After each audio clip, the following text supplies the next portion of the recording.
Well, South Africa missed out on the commodity boom. Now it'll also miss out probably on lower oil prices, which should have been a boon for us, but GDP growth won't really benefit because of electricity constraints. This is Tonight. I'm Bruce Whitfield. Tonight I'm joined by the Acting Chief Executive of the South African Chamber of Commerce and Industry, otherwise known as SACCI. Her name is Peggy Drodskie, and Andrew Etzinger, billed as the charming Prince of Darkness by Andrew Kenny. Andrew Etzinger is otherwise known as the Senior General Manager at Eskom, to find out whether or not we can salvage ourselves from the brink of absolute disaster. We've come back into the new year, Andrew Etzinger, with warnings of doom, gloom and tragedy. How bad is it?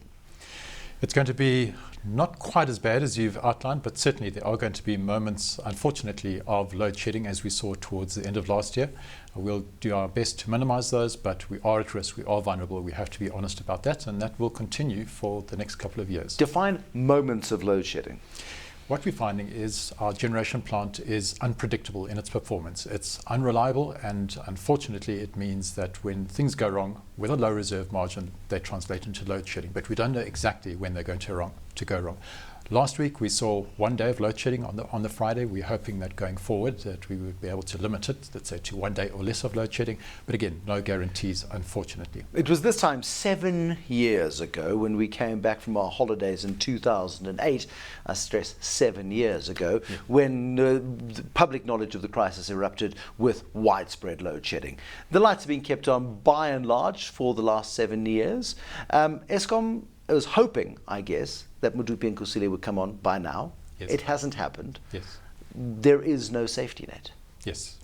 Plant performance over those 7 years, unfortunately, has deteriorated. On an average day, we have about 25% of our fleet out of service because of maintenance, most of which is due to breakdowns. That is unfortunately where we are. And that has been a steady decline since 2008, which is why the situation has slowly exacerbated. What put us over the edge was, of course, the silo collapse at the Majuba power station on the 1st of November. And from then, we've seen load shedding. So first half of summer, if I can put it that way, was fine. It was tight. But it just illustrates how tight the system is, and the reserves were simply not big enough to cater for the loss of that capacity. And you're almost consistently using your diesel guzzling gas turbines, one in George and one in KZN, if memory serves? One in Atlantis and one in Mossel Bay. Okay. Definitely a big concern to us, firstly that we're needing to run those plants, but fortunately up until now they have been available. But looking forward, the costs of these are prohibitive and adding about 10% to Eskom's operational costs, which is not sustainable for ourselves. National Treasury, how's the discussion there going in terms of money to fund the diesel, which is required? Reports earlier this week suggesting you're 3 weeks away from bankruptcy. Tough discussions with government on this issue, because there's no pot of money magically that will appear for Eskom. So a lot of discussions as to how this would be funded. Is it going to be a fiscal injection? Is it going to be recouped through the tariff at a later stage, with an expectation that Eskom cover it now? But the media certainly picked up on the point of bankruptcy. That is not the case. To put the record straight on that one, we certainly have funding to cover our normal daily operations. It's simply that we cannot allocate funding for diesel. You need an extra $1.5 billion a month. Yes, to pay for the diesel. The financial sustainability of the organization must come first, even if it means that we cut back on the diesel operation, unfortunately to the detriment of the national grid. But that's the sword of Damocles. That's the threat you're taking to Treasury. Basically, sure, you don't have to fund us, but the consequence of that is darkness. That's unfortunately the dilemma that we have as a country. This is not so much an Eskom issue. As a national issue, we have to say, here's where we are as a country. How are we going to make decisions going forward? Are we going to accept that there will be regular load shedding and plan for it and prepare for it and schedule the economic activity around that inevitability? Or are we going to spend $1 billion? Which is the better decision for the country? Eskom either way will comply, but I think we've been very transparent that from a financial point of view, we don't have cost-reflective tariffs. When do we get absolute clarity on this? Because Peggy is concerned about this. I can see. I'm going to talk to Peggy in a moment. Of course. The war room concept brings together government and Eskom. We're meeting every week intensively to go through these discussions. Of course, at the right point in time, the government would take the lead in making their announcements. There is a process of communication, which is also part of this, intended to announce the outcomes under the leadership of the Deputy State President. So when he's ready, I'm sure he'll make those announcements. If he gets a chance, if the EFF lets him at the State of the Nation address. Peggy, when we look at the situation, you represent the South African Chamber of Commerce and Industry. Your predecessor, Naren Rao, left at the end of last year. You're in an acting capacity at SACCI. You go into 2015 with many of your members wondering whether or not they'll have businesses by the end of this year. Well, that is definitely the case, and it's particularly the small and medium-sized enterprises that are particularly concerned. And the retail industry in particular are saying to us, what do we do if we are in one of the major shopping malls? We find, because a lot of them have put in generators, so a lot of them haven't. Goes off. Yeah, a lot of them have, but a lot haven't. You're quite right. I mean, you go through the smartest shopping centre in Johannesburg, Hyde Park Shopping Centre, and there are women having their hair done in the passages where there is natural light. It is a situation that, if it hasn't driven lots of your members to bankruptcy yet, if we get the worst case scenario, which Andrew's playing down, they are doomed. If we have a look at what the economic situation has been over the last couple of years, and with the economic downturn, those smaller companies that were not sustainable are already out of the picture. But we are getting requests from our members saying, a generator's going to cost me R1 million. Do I invest in that now, or do I hope that we're going to have lights and the electricity that it is? And Andrew, you can tell them directly that Andrew says no. Andrew says there will be a power crisis for at least the next 3 years, provided, of course, everything goes according to plan, which it hasn't so far in Kusile and Madupe. Yeah, well, Andrew's already told them that. Because the anomaly is that Eskom happens to be a member of ours. So we've got a situation within the SACCI membership where one member is impacting on all the other members. So that is something which is very interesting. What level of assurance can you give, Andrea, to Peggy, to take back to her members that it'll be okay? Because it doesn't feel it. The consistent message coming through from the business sector, and we have extensive engagements. In fact, I think as recently as Monday we got together. As recently as Monday, yes. And the consistent message is we understand that this is a difficult situation and that there's no quick fix. But tell us when load shedding is going to happen and stick to the schedules. We can do our best to organise around it. It's the uncertainty that's the problem. That is. And you concede yourself that you can't really plan because you don't know when the next plant's going to go down. It could be happening right now.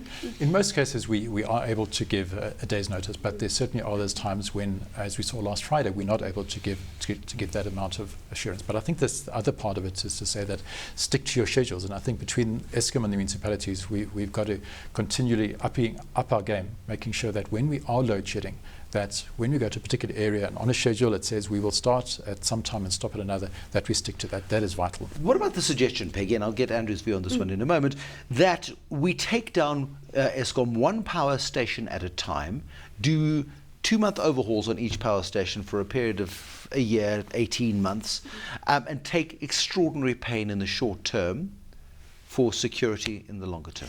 Well, I must admit that from a business perspective, we're not really aware of what that particular impact would be. And we would have to have more information on how that would actually impact on the actual supply. Because for the sort of work that you need to do at these power stations, you need 2 months to do proper overhauls, don't you? Exactly. That's exactly the situation, that it would take extended outages at the power stations, more than we could do over the Christmas period. This really would be 2 to 3 months of outage. We would need to buy those spares internationally in certain cases. We would even need to have those spares specifically manufactured for Eskom because they're not available internationally given the age of our plant. So it's a very big exercise to do the refurbishment, but we must do it. And as you say, the question is, do we take the pain now, or do we wait for the new power stations to come on and limp on with our existing power stations? Are you rushing through the new power stations, as reports suggest that you're doing? You're cutting corners, you're not going through the safety processes. You explained it very nicely to the steam tests, where steam is pushed through the various generators, and if there's a single dent in a piece of copper on the other side, everything stops and you go back to square one. Are you rushing that stuff through? We're certainly not, and we've missed deadlines. In fact, the 24th of December and the 31st of December. It's okay, we're used to it. The point being that if we were adamant if we were driven by deadlines, we would have connected the plant. We would have taken shortcuts. We're not doing that. And the steam cleaning process that we spoke about, with cleaning the steam pipes, has taken longer than expected. We've got to a point now where the best engineers are saying we're good to go. So that is great news. It's taken longer, but technical governance has ruled over any form of interference. Peggy, what do you need from Eskom as SACCI? Well, let me tell you what we did on Monday at the interaction that we had with Eskom. The bruise is a healing well, Andrew, by the way. We agreed that this is not an Eskom problem, it is a national problem. And therefore we need to have national buy-in and having a look at what those results are. And we have already sent a note out to our members if they've got any ideas as to how to overcome this particular problem. Because there are people out there who've got some very good, innovative ideas. And to get those information and those ideas to us so that we can get them through. You will have your members who've got factories, for example, to say, I could generate power from my factory and supply it onto the grid, but Eskom won't let me. Well, it's probably the Department of Public Enterprises that won't let them. And we've got some serious policy bottlenecks that prevent a lot of innovation. The sort of stuff Peggy's asking her members for, you guys are going to say, no, sorry, we can't do it because our shareholder, the guys who make the rules, government, will prevent us from doing so. In many cases, I think the saying goes, a crisis is a terrible thing to waste. I think we're seeing a good innovation come forward, and we are, for example, signing up shopping centres, building owners who have their own generator to actually operate those generators to the benefit of the system. So certainly through SACCI and, for example, the South African Property Owners Association, who again are members of SACCI, we've had very good discussions with them about doing exactly that. So it doesn't matter whether you're a casino or a hotel, etc. If you have a generator, we will effectively buy that capacity from you and ask you to run it. Taking care of your own needs at particular times, we will incentivize that. So these are the types of discussions that we're having, which are very fruitful and much appreciated. From Never waste a good crisis, absolutely not. The Acting Chief Executive of SACCI, Peggy Drodskie, thanks very much for coming through. And Andrew Etzinger, the Senior General Manager at Eskom, probably the best known name in South Africa. Right now, poor guy, he takes a lot of flack on behalf of the organisation he represents. But the reality is, it's 7 years since the first power crisis emerged. We're still no closer to solutions. Thanks so much for watching. There'll be more tonight, tomorrow. Good night and goodbye.